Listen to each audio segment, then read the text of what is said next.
Hello everyone, my name is Yasaswini and I am currently a systems engineer at GE Aviation.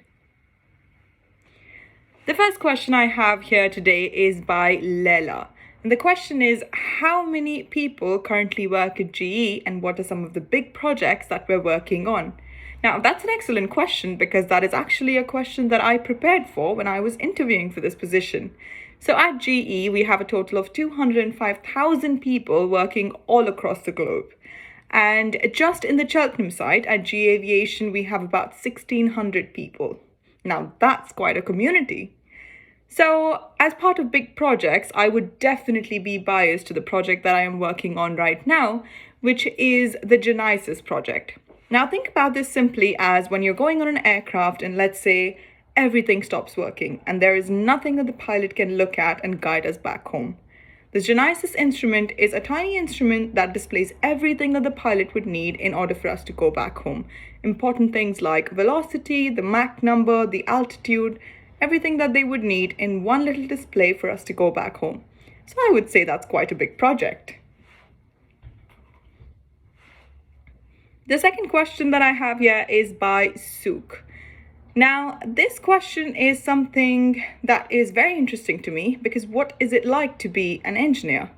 Being an engineer is like being able to solve problems every single day. It's like being able to have a different job every day because you have new problems coming in, you have new ideas that you want to implement. So I would say it is very exciting. It's not full of math and physics like you hear. It is something that you would love and something that you get to be creative in every single day. So yes, being an engineer is amazing and you have a full community of people here to support you.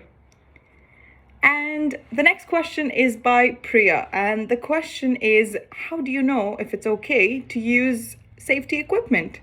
Well, that's excellent because safety is and should always be the number one priority for all of us. So I would say one of the most important things that you need to remember is that every single piece of equipment that you would ever use comes with a manual. So if you are not sure, make sure that you go ahead and read instructions for safety. Some of the things that I can think of are make sure you have safety shoes on if needed, make sure you have gloves on if needed, make sure that all of the switches are, in off mode before you actually connect wires, and make sure that everything is set up. Make sure that there are no visible damages to the equipment so that you do not cause any harm to yourself or others around you. So yes, that's about that.